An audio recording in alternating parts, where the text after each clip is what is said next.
जय हिंद मेरे डियर साथी, मैं आपका साथी विकास और आज हम देखने वाले हैं डी फार्मा सेकेंड ईयर का फार्माकोथेरापेटिक्स। ठीक है, इसमें हम चैप्टर नंबर 2 पे कार्डियोवास्कुलर सिस्टम पर पहुंच चुके हैं। ठीक है, इसके पहले हम कार्डियोवास्कुलर का हाइपरटेंशन एकदम डिटेल में देख चुके हैं। आज हम देखने वाले हैं एंजाइना पेक्टोरिस। ठीक है, एंजाइना पेक्टोरिस और myocardial infection let at least sign and symptom यानी इटियोलॉजी वगैरह सब कुछ पैथोजेनेसिस सब सेम होता है, मगर हम थोड़ा सा क्या करेंगे अलग अलग देखेंगे। ठीक है, तो हम आज क्या देखने वाले हैं, एंजाइना पेक्टोरिस को डिटेल में देखने वाले हैं। यदि आपको एग्जाम में आता तो इतनी हेडिंग आप जरूर से जरूर लिखिएगा। सबसे पहले डिफिनेशन लिखिएगा, उसके बाद इटियोलॉजी यानी कारण लिखिएगा, क्लिनिकल मैनिफेस्टेशन मतलब साइन एंड सिम्टम क्या उसके ऊपर दिखता है, नॉन फार्माकोलॉजिकल मैनेजमेंट और फार्माकोलॉजिकल मैनेजमेंट को आपको डिटेल में देखने की रिक्वायरमेंट है। ठीक, तो क्या क्या देखेंगे आप, सबसे पहले देखेंगे definition, aetiology and clinical manifestation, non pharmacological और फार्माकोलॉजिकल मैनेजमेंट को आपको एकदम अच्छे से देखने वाले इन कार्डियोवास्कुलर सिस्टम के अंतर्गत। ठीक है, तो चलिए आपका प्यारा सा वीडियो स्टार्ट किया जाता है, ठीक बिना देर किए। ठीक है, तो आपके सामने ये प्यारा सा नोट रहा है एंजाइना पेक्टोरिस का। ठीक है, तो इसमें क्या लिखा है, पहले डिफिनेशन समझते हैं। देखिए जैसे जैसे लिखा है, इंट्रोडक्शन भी लिख सकते हैं, डिफिनेशन भी लिख सकते हैं, कोई टेंशन नहीं है। Angina pectoris is a term used to the chest pain causes by the reduce blood flow to the heart muscle.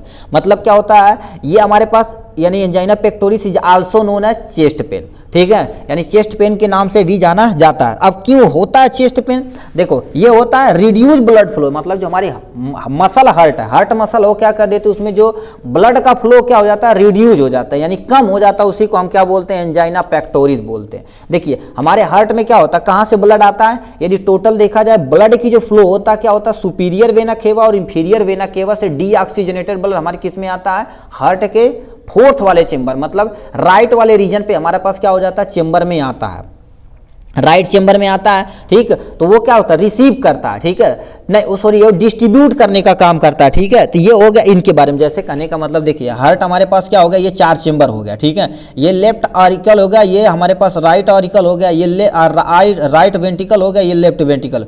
ये वाला हमेशा क्या करेगा, रिसीव करेगा, ये जो ऊपर वाला रीजन क्या रहेगा, हमेशा रिसीव करेगा, ये डिस्ट्रीब्यूट करेगा। तो इनकी जो मसल है, ठीक है, इनकी जो मसल है इसमें क्या हो जाता है, लग बाई चांस ब्लड का जो फ्लो रिड्यूज हो जाता है, उसी को हम क्या बोलते हैं, एंजाइना पेक्टोरिस बोलते हैं। ठीक है, angina pectoris include the sign and symptom chest pain. क्या होता है, सबसे ज्यादा चेस्ट पेन होता है, disorder causes by heart muscle does not get up the enough oxygen rich blood. मतलब क्या होता है, उसमें जो आपका ब्लड में ऑक्सीजन लेवल उसकी मात्रा क्या हो जाती है, कम हो जाती है, जिससे क्या होता है, तगड़ा चेस्ट पेन होता है और डिस्कम्फर्ट में लगेगा, थोड़ा सा कंफर्ट लगेगा, डिस्कम्फर्ट लगेगा तो समझ जाना एंजाइना पेक्टोरिस हो चुका है।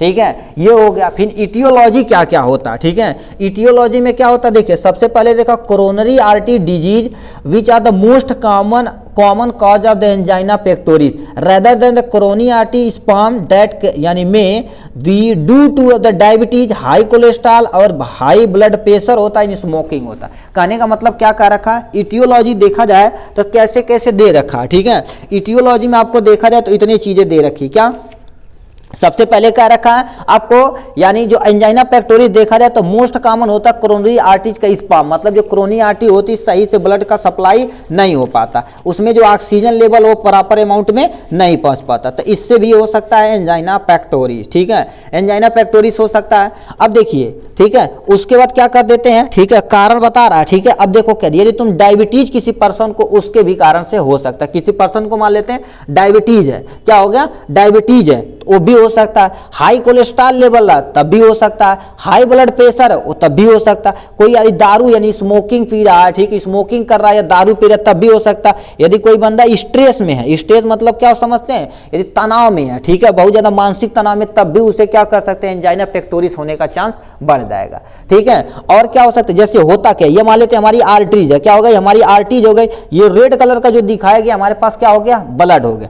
ब्लड क्या कर देता, देखिए आराम आराम से क्या कर रहा, फ्लो कर रहा है, आराम से फ्लो कर रहा है, तो मतलब नॉर्मल ब्लड प्रेशर देखा जाए तो 120 और 80 mmHg होता है। ठीक, अब देखिए लग बाई चांस आप डायबिटीज या कोलेस्ट्रॉल लेवल आपकी आर्टरीज में क्या होगा, इसे डिपोजिट हो जाए। देखिए मतलब ये हमारे आर्टरीज है, ठीक है, आर्टरीज के अंदर क्या हो जाती है, ये ब्लड प्रेशर है, ठीक है, ये क्या होता है, यहाँ पर देखो डिपोजिट होने के नाते यहाँ पर क्या हो जाएगा, ये हमारे पास एरिया कम होगा। जाहिर सी बात, जब एरिया कम होगा तो हमारा प्रेशर क्या होगा, ज्यादा होगा, क्योंकि आप दाब बराबर क्या पढ़े होंगे, ठीक है, प्रेशर बराबर क्या होते हैं, बल बटे क्षेत्रफल, यानी P बराबर क्या होता है, F अपॉन में A।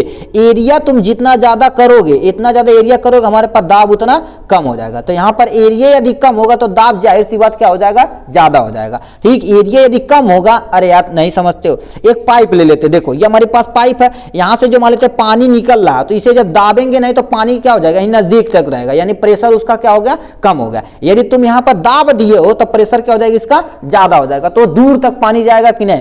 Same to same situation ये है। अब देखिए यहाँ पर मान लेते हैं कोलेस्ट्रॉल लेवल हमारी आर्टरी में डिपॉजिट हो गया, तो इनका एरिया क्या होगा, कम हो गया। यदि क्षेत्रफल यानी एरिया कम कर दिया जाए तो हमारा दाब क्या हो जाता है, बढ़ जाता। तो यहाँ पर जो ब्लड का फ्लो होगा बहुत तेजी से होगा। ठीक है, तो हमारे पास क्या हो जाएगा, चेस्ट पेन हो जाएगा, ये सब सारी चीज खतरा होने का चांस ज्यादा रहेगा।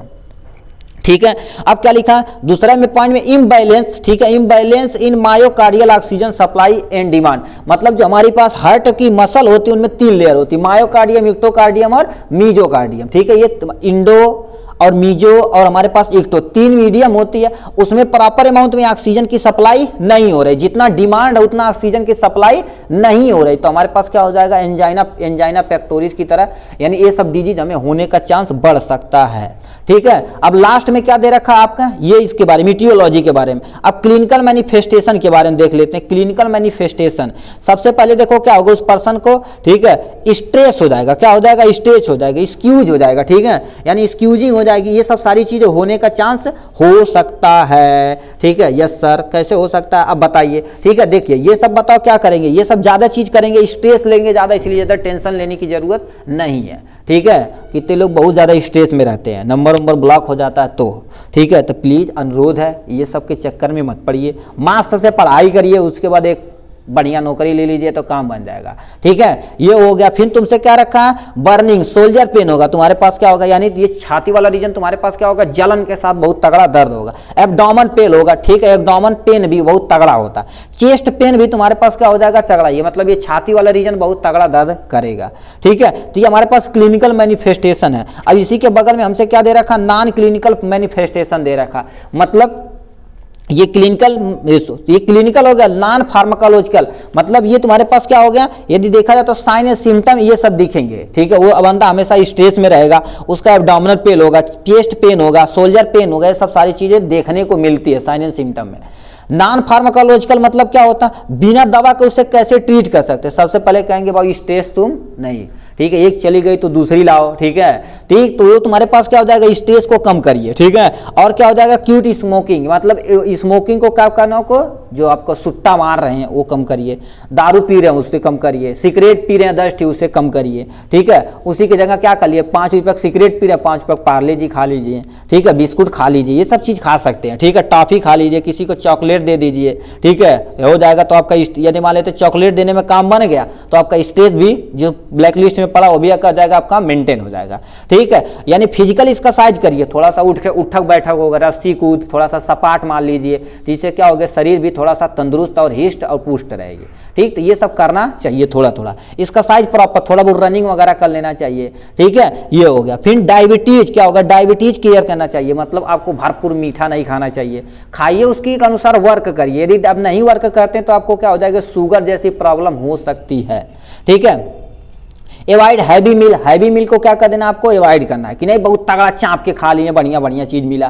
ठीक है, तो उसे एवॉइड करना है। Intake less amount of the cholesterol and fat level, जो भी चीजें खा रहे हैं उसमें तेल की मात्रा और घी की मात्रा, ठीक है, यदि ये तेल घी की मात्रा रहे तो रहे, कोई टेंशन है, मगर गुड फैट रहे तो सही रहेगा। बैड फैट रहेगा तो हमारे लिए क्या हो जाएगा, दिक्कतें हो सकती है। मतलब ऐसा चीज खाए जिसमें कोलेस्ट्रॉल लेवल और फैट लेवल क्या हो, उनकी अमाउंट कम हो।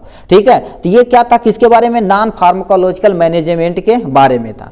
अब यहां से लास्ट में तुमसे फाइनल दे रखा, क्या होगा, फार्माकोलॉजिकल मैनेजमेंट, यानी तुम्हें क्या कर सकते हैं, यदि इन सबसे सही नहीं होता तो आपको क्या कर देना, इन दवा का लेना ही पड़ेगा। सबसे पहले क्या कहें, वसोडाइलेशन। वसोडाइलेशन मतलब क्या हो गया, जो हमारी वेसल्स है उसे क्या करे, ऐसी मेडिसिन लेनी जिसका उसका एरिया क्या हो जाएगा, थोड़ा सा इंक्रीज कर जाए। जैसे इसमें क्या होगा, नाइट्रेट आता, ग्लिसरॉइल आता। ठीक है, ये सब आप यहां से इजीली ले सकते हैं।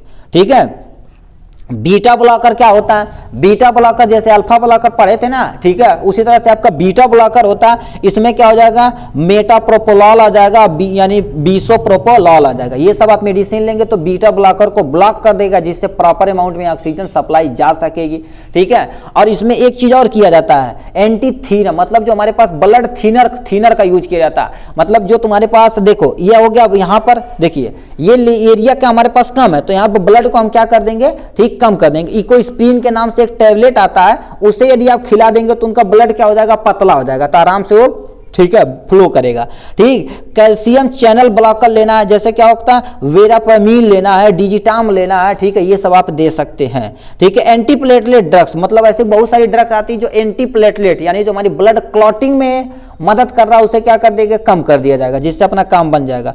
पोटेशियम चैनल ओपनर लेना, मतलब जो पोटेशियम चैनल का ओपनर है उसे भी क्या कर देंगे, लेंगे। जैसे क्या होगा, निकोराडाइल हो गया और पिनासिडिल हो गया। ये सब आप यदि मेडिसिन लेते हैं तो आप प्रॉपर अमाउंट में क्या कर सकते हैं, एंजाइना पेक्टोरिस को कम कर सकते हैं, ठीक है। तो ये था किसके बारे में, एंजाइना पेक्टोरिस के बारे में। आज के लिए बस इतना ही, फिर मिलेंगे नेक्स्ट वीडियो में नेक्स्ट टॉपिक के साथ। तब तक के लिए bye bye and take care.